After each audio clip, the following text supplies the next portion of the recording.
Hola, ¿cómo están todos? Hola Santi, hola Andrea, hola a todos los que están presentes conectados y los que no ya lo mirarán alguna vez. Bueno, ahí me estuvieron pasando algunos de los temas así puntuales y casi todo era menopausia. Yo dije, Dios mío, cuántas dudas hay sobre esto. Algo que sí, que asusta un montón, que después de los 45 y los 50 empiezan a surgir un montón de dudas y es una pregunta muy frecuente en el consultorio. ¿Qué hacemos? ¿Qué tengo que tomar? ¿Tengo que tomar alguna vitamina? ¿Tengo que tomar algún suplemento? ¿Qué me va a pasar, no? A partir de ahora. Entonces, primero definir a la menopausia, ¿no? Como algo, como una etapa de la vida de la mujer que hay que transitar, que habitualmente ocurre después de los 45, esa es la edad donde puede aparecer, pero entre los 45 y los 55 sería como el rango de edad promedio 50, donde aparece esa falta de la menstruación, que es lo que caracteriza la menopausia después de casi un año de no sangrado. Entonces, esa falta de menstruación y en ese periodo de la mujer, que se llama menopausia, habitualmente hay una premenopausia o algo anterior que se llama perimenopausia. Entonces, las mujeres, bueno, se asustan un poco, ¿no? Y preguntan, entonces uno de estos temas es, ¿qué hacemos? ¿Qué es la osteoporosis? ¿Cómo aparece la osteoporosis relacionada a la menopausia? ¿Qué tratamiento podemos dar para esto? Entonces, sí, estamos tomando anticonceptivos y aparece algún signo que nos haga pensar de que cuándo tenemos que dejar de tomarlo, qué edad tenemos que dejar. Entonces, esa es una de las preguntas importantes, por ejemplo, ¿no? Decíamos, a ver, un ejemplo, estoy tomando un anticonceptivo que puede ser con estrógenos combinados, o sea, por ejemplo, una progesterona y un estrógeno, y un etiliestradiol, que casi todos contienen eso de los anticonceptivos, en el caso de las pastillas, ¿no? O con cualquier otro método anticonceptivo, y de repente digo, tengo 45, ¿cuándo voy a empezar a dejar? Entonces, lo ideal sería hacer un laboratorio de rutina acompañado de una muestra hormonal, es un laboratorio hormonal para ver cómo está el ovario, cómo están los estrógenos, cómo está trabajando la hipófisis, todo ese eje ginecológico y ver si realmente uno está entrando por esos valores en la menopausia. Entonces, porque a veces no podemos no saber si uno está tomando un anticonceptivo, posiblemente se siga menstruando igual, poquito, mucho, quizás menos que antes, pero sigue con ese sangrado por la deprivación hormonal que hacen las pastillas, entonces no sabemos bien cuándo dejar de tomar. Entonces, si el laboratorio acompaña para pensar en menopausia, podemos decirle a los pacientes que ya sus ciclos no son ovulatorios y que no va a haber riesgo de embarazo y que pueden ir dejando el anticonceptivo. Esa era una de las preguntas, ¿no? De cuándo dejar. Después otra de las preguntas era, ¿qué hacemos con la osteoporosis? Yo sé a alguien que quiere ir preguntando a medida que me vayan, para no dejarme hablar tan solo, no hay ningún problema. Esto de cómo podemos abordar la osteoporosis. ¿Y qué es la osteoporosis? Es entonces, por decirlo de alguna manera, que ustedes me entiendan, como la debilidad interna de los huesitos, o sea, de los huesos largos habitualmente.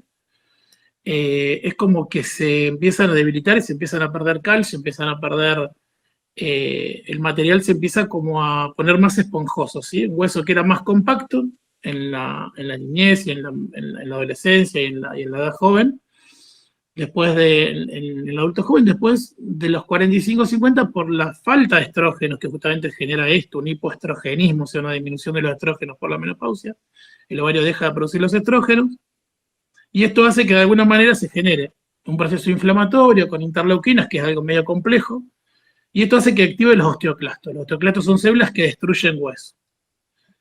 Entonces tenemos que de alguna manera reforzarlos. Tenemos que ver cómo están los niveles de calcio en sangre, cómo están los niveles de vitamina D, que es esta hormona tan importante que va a hacer ingresar el calcio a la sangre, va a permitir esa absorción. Ver cómo está la densitometría, o si así otro de los estudios que hacemos habitualmente cada 2 años o 3 años para ver cómo está ese hueso, porque ¿cómo lo vamos a saber? Por medio de este estudio, por medio de la densidad.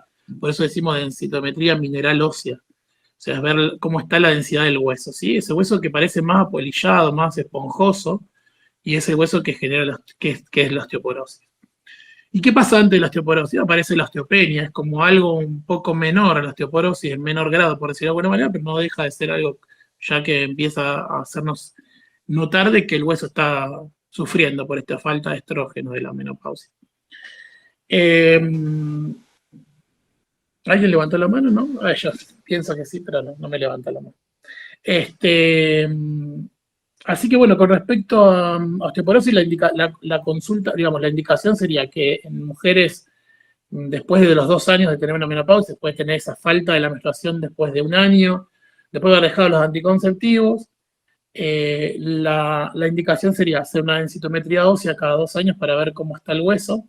¿Y dónde se hace? Se hace de la columna lumbar y del cuello del fémur, ¿sí? De la cadera.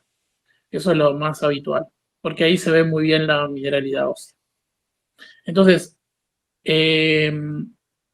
¿cómo combatimos nosotros esta osteoporosis? Bueno, con una buena alimentación, Andrea nos va a hablar seguramente de eso. Con actividad física, ¿sí? Con actividad física aeróbica, fundamental. Con un estilo de vida lo más sano posible, porque lamentablemente es así. Después de las 45 tenemos que hacer todo eso, tanto para hombres como para mujeres. Entonces la dieta y el ejercicio son fundamentales, acompañadas de las otras cosas. Si nosotros vemos que hay, por ejemplo, niveles de calcio bajo en sangre, habrá que dar calcio, acompañado de la vitamina D. Si no podemos tomar demasiado sol que se puede absorber ahí, tenemos que también consumir vitamina D. Como una opción general, arrancaríamos por ahí. Después, en osteoporosis, como algo importante de tratamiento, una vez que nosotros diagnostiquemos con la citometría ósea que tenemos una osteoporosis marcada, la idea sería tomar algún ibandronato. Ibandronatos son bifosfonatos, son medicamentos que van a generar hueso, ¿sí? Que van a generar hueso y van a poder reconstituir un poco el hueso, ¿sí? Entonces, esto ibandronato es fundamental y a veces, o sea, lo mejor que se ha visto en los trabajos que tenemos es que si lo tomamos una vez por mes, por vía oral, porque se puede poner por vía endovenosa también, pero por vía oral sería como lo más fácil para la paciente. Lo podemos tomar por vía oral y una vez por mes nosotros podemos tener buenos resultados. Al año de los 2 años ya podemos tener buenos resultados. ¿Cuánto tiempo lo tomamos? Durante 3 años. ¿Hasta cuándo? Podemos tomar hasta 10 años. Se vio que con eso, en pacientes de 50 a 60 años, el riesgo de fractura disminuye. Porque, ¿qué pasa con la osteoporosis? Es lo que decimos, el riesgo es que se fracturen. ¿Sí? Caminando, la paciente haciendo alguna actividad física se puede fracturar. Porque el hueso está débil, esponjoso. Así que yo creo que con un buen ibandronato oral, con vitamina D y calcio, y podemos acompañar también pacientes que tienen, digamos, que tienen la posibilidad de poder hacer un tratamiento con estrógenos, o sea, poder suplementar ese estrógeno que se está perdiendo en la menopausia, o sea, una terapia de reemplazo hormonal. Con eso estaríamos de 10 y sobraría. Ahora, si bien en la menopausia esto es como un trastorno tardío, ¿sí? Una patología que aparece más tardíamente en la menopausia. Porque si hablamos de algo mucho más temprano, tenemos que hablar de los famosos calores, los famosos sofocones, que las mujeres también consultan bastante por eso. O la sequedad vaginal, ¿sí? La sequedad vaginal también. En cuanto a la sequedad vaginal, les digo que también es una pregunta frecuente, es una consulta frecuente. ¿Por qué? Porque se sienten que además de generar picazón y prurito y dolor a veces vaginal, también molesta mucho en los pacientes que tienen relación. Entonces eso es una consulta frecuente. ¿Cómo lo podemos tratar? Otro de los síntomas de la menopausia se puede tratar con estrógenos locales, creo que es lo mejor. Se puede dar lubricante, que está bien, porque ayuda, lubricante a base de agua y glicerina está muy bien en cada relación, pero es algo medio corto plazo. Entonces eso, ayudado con los estrógenos, que pueden ser en la mayoría de las veces óvulos o alguna crema de estrógeno, estradiol, anda muy bien en el tratamiento. Eso lo hemos visto. Pero la paciente que ya tiene de base, por ejemplo, tratamiento de estrógenos por boca combinados con alguna progesterona, como por ejemplo la drospirenona utilizada con el estradiol, que andan muy bien, en una dosis diaria como un comprimido anticonceptivo, esas pacientes ya con eso mejoran mucho la sequedad vaginal. ¿Por qué? Porque el estrógeno que no está ahí, lo tenemos en este caso ahora por sangre, porque lo incorporamos por boca, más el que incorporamos por vía este, local, entonces aumenta mucho la humedad de la zona, esa humedad, o sea, hace que ese epitelio, esa capita que recibió el estrógeno durante tanto tiempo y que ahora no lo tiene, y que hace que se seque, que se ponga dura y fibrosa esa mucosa vaginal, con este aporte externo pueda, digamos, volver a ser algo parecido a lo que era antes. Y andan muy bien. ¿Qué más con respecto a esto? Me quedó algo colgado que estaba hablando y ahora no me doy cuenta que era. Tendría a ver si me hace un apunte ahí. Eh, Me largo a hablar ahí, hola. No, está bien, porque era algo que estaba hablando de esto de la, de la menopausia. Claro, de los Ah, de sofocos. los sofocos, Ah, ahí está, ahí está. Y se le encapié en eso. Acá dejamos un poco de lado todo esto y ponemos tibolona, ¿sí? Una hormona que anda muy bien para el climaterio, o sea, fundamentalmente trabaja en esto. Anda bien para el hueso también, o sea, digamos, mejora un montón la osteoporosis, pero también va a servir mucho para los sofocos. Anda muy bien. Entonces se puede tomar en un comprimido diario de 2 miligramos, 2,5 y con eso tenemos buenos resultados. Así que opción para tratamiento hay un montón. Ahora, ¿todas las pacientes tienen que tratarse? No, todas no. Eh, las que tienen muchos síntomas, sí, las que te lo vienen a pedir también, y después depende de la que obviamente, como de la densitometría en el caso de la osteoporosis, porque eso sí es bastante severo, porque el riesgo de fractura se ve. Después de los 60 años, más que nada, aumenta muchísimo, o sea, es como un gradiente ascendiente, ¿no? Entonces, bueno, líneas de tratamiento hay un montón, cada vez hay más, cada vez, y va a depender obviamente de algo interdisciplinario, o sea, algo de que sea, por ejemplo, bueno, con la nutricionista, con el médico clínico, porque también hay que pensar en que hay pacientes que tienen antecedentes de riesgo y por ahí, por ejemplo, no pueden tomar estrógeno, entonces no pueden tener ese tipo de tratamiento hormonal, hay que buscar algo un poco más natural. Entonces, va a depender de cada paciente el tratamiento elegido. Pero fundamentalmente es no tener miedo, es tomarlo como algo con calma que pasa hace mucho tiempo, porque es parte de lo que decimos hoy de una etapa de la una etapa mujer. más. Claro. Tal cual, hay que transitarlo y tratar de ir viendo, combatiendo esos síntomas. Y otro de los riesgos también, aparte de la osteoporosis, de los sofocos y demás, muchas veces son los síntomas cardiovasculares, o sea, todas esas pacientes que pueden tener infarto, pueden tener accidente cerebrovascular, eh, porque bueno, la menopausia un poco hace todo eso también, ¿eh? O sea, hay un riesgo ahí también. Y después con el tema de los estrógenos, muchas veces se combina con progesterona para evitar, porque las mujeres a veces me preguntan, che, pero si yo me pongo mucho estrógeno, ¿tengo riesgo de cáncer de mama o cáncer de endometrio? Bueno, no, si lo conjugamos con estrógenos, los que damos por vía oral, no tenemos casi ese riesgo, baja un montón el riesgo a conjugarlo con una progesterona, ¿sí? Como la drospirenona, por ejemplo. Así que bueno, con menopausia hay un montón ahí, ¿no? Hay más todavía, si quieren, pero hay mucho Eh, más. Julio, también por ahí reforzar, porque el otro día le pasaba a mi mamá de que se hacía los controles o los chequeos ginecológicos más espaciados por ya estar en la menopausia.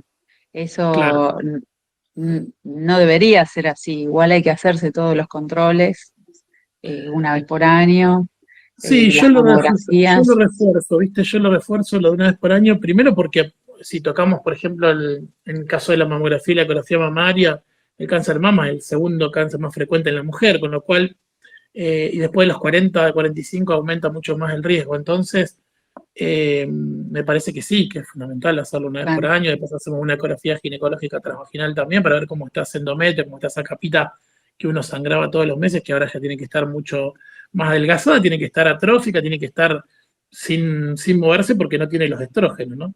No tiene que haber ningún estímulo. Si hay algún estímulo, hay algo raro o una paciente sangra después de la menopausia, hay que abrir el ojo ahí y ver qué está pasando, estudiar esas células, ¿no?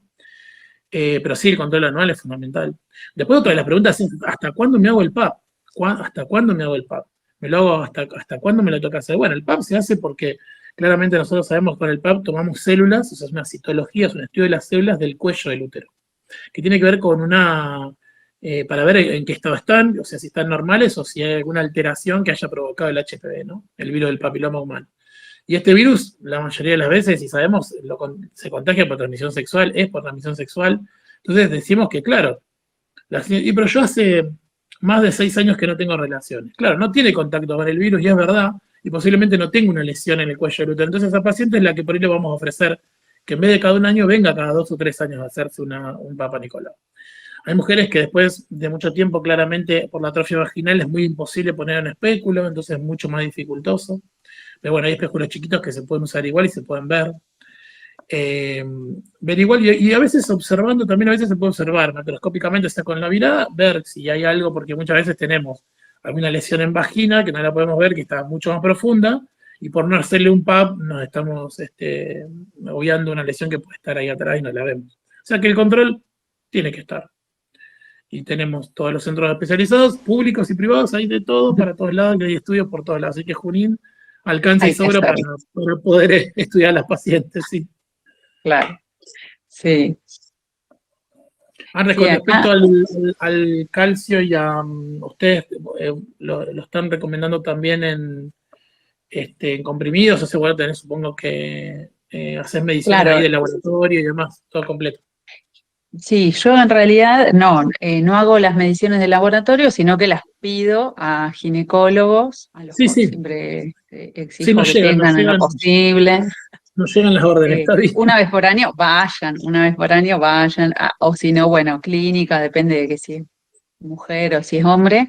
Y con el tema del calcio, sí, yo lo que hago mucho hincapié es en hacer como una prevención, ya cuando se acercan a la edad de la menopausia, empezar a hacer una prevención en tanto a hábitos saludables, a las porciones de calcio por día que deben consumir, a la vitamina D, que por ahí eso decir, bueno, fíjate, ¿qué tenés? ¿Control con clínico, control con ginecólogo? ¿Qué te toca cerca? Entonces ahí le digo, bueno, fíjate que te da vitamina D, bueno, según lo que haga paciente, pero vitamina D, fíjate lo del calcio, lo vamos viendo, si está bajo, toma, o sea, no lo puedo indicar yo, porque soy licenciada en nutrición, no es que tengo el Ok, título de médica que me habilita pero sí, bueno, las oriento bastante en cuanto a lo que voy viendo que pueden mejorar.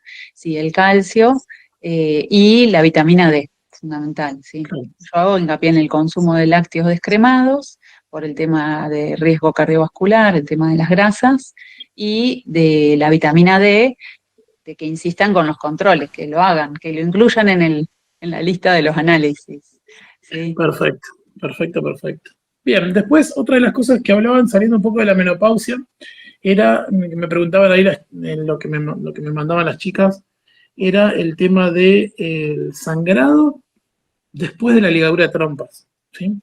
O es otra de las patologías, o por lo menos de las preguntas, no patologías, de las preguntas frecuentes que me hacían también. Era, ¿qué pasa después de la ligadura de trompas? ¿Cómo cambia? Por qué hay pacientes que sangran más que antes? Y sí, hemos visto que sí, que algunas pacientes, no todas por suerte, la mayoría no. Por decirte la mayoría te estoy hablando de que si yo opero 10 pacientes de una ligadura de trompa, ya sea, lo hacemos por la laparoscopía, ¿no? Por la laparoscopía, una paciente o dos, o mucho, pueden llegar a tener episodios de sangrado abundante y dolor en la menstruación. Un poco más de lo que tenía cuando no estaba ligada, que es algo que se puede, digamos, tratar, se trata con antiespasmódicos, con antiinflamatorios y nada más, digamos, la idea es que si uno quiere hacerse una ligadura de trompas es un método súper seguro, es un método no reversible, que hay algunas pacientes alguna vez que se han embarazado, pero la verdad que ha habido alguna técnica algo raro ha fallado, porque la verdad que es un método muy seguro. Eh, y sí, ¿cuál es la causa? No hay una causa determinada, no se sabe por qué, se estudia por qué, pero no se sabe por qué hay pacientes que sí, que sangran más. Si tienen que ver con que hay una alteración en el ovario o hay una alteración en el endometrio, pero no después de la cirugía, algunas tienen un sangrado más. Pero no es para preocuparse, no es para asustarse, es solo para que de última consulten, que se les diga que no es nada grave y que se puede tomar un antiinflamatorio, un antiespasmódico y con eso tienen que estar muy bien. Esa es una de las preguntas también que daba vueltas por ahí. Había otra también que eran quistes mamarios, yo voy saltando así porque eran como bastante diversas. Los quistes mamarios son frecuentes en pacientes que tienen displasia mamaria, que tienen la glándula desorganizada, por decirlo de alguna manera. Las glándulas mamarias son glándulas que, que responden a estímulos hormonales, como el estrógeno, obviamente, como la progesterona, y a veces se distorsionan, ¿sí? ácidos glandulares se pueden distorsionar y pueden generar quistes que son como bolsitas de agua, de líquido, que se ven ecográficamente negros, se llaman hipoecoicos, se ven bien negritos en las imágenes ecográficas. Y bueno, habitualmente son controlables, son quistes benignos, algunos se pueden, si son un poco más grandes, punzarlos y poder hacer un diagnóstico o drenarlos y nada más localmente. Y otros no se hace simplemente nada, solamente se controlan. O sea que los quistes mamarios, a menos que sean demasiado abundantes y alguno haya con alguna sospecha, o sea, un quiste muy polilobulado que uno diga, bueno, esta paciente, depende de la edad y demás, me gustaría hacer una cirugía y bueno, poder hacer un diagnóstico distinto, pero normalmente no se hace nada con los quistes mamarios. Voy a dar un poquito más de tono al celular porque no veo nada. Ahí está. Después había otra cosa más que, si mal no recuerdo, se llamaba endometriomas. ¿Sí? Los endometriomas son quistes de sangre, ¿sí? Endometrio, de tejido endometrial, que se forman en los ovarios. En vez de ser quistes simples y de agua, son quistes de sangre. ¿Sí? Se forman, es una enfermedad que se llama endometriosis, una enfermedad bastante compleja que genera mucho dolor pelviano crónico. Eh, y, y generan, ecográficamente se ven muy bien, se ven quistes llenos de contenido. O sea, el ecografista nos informa de eso, es un quiste con contenido, que nosotros no sabemos si es sangre o no, puede ser otro tipo de contenido. Pero bueno, muchas veces si ese quiste está acompañado de dolor crónico, cuando digo dolor crónico, digo dolor todos los días un poquito. Y que además aumenta con las menstruaciones. Entonces, eso hace pensar de que posiblemente es un endometrioma. Y son quirúrgicos. El tratamiento son quirúrgicos. Después de los 5 centímetros hay que operarlos. Y para evitar que vuelvan a salir o que tengas una enfermedad de endometriosis más compleja, la idea es tomar alguna progesterona como el Lienoges, que andan muy bien. El Lienoges evita que ese endometrio que se fue y se enquistó y se hizo todo ese lío ahí adentro, se pueda volver a producir. Con un Lienoges diario, con un anticonceptivo, es una buena progesterona que evita eso. Porque atrofia el endometrio. Fundamentalmente, los pacientes no menstruan más. La mayoría no menstruan más.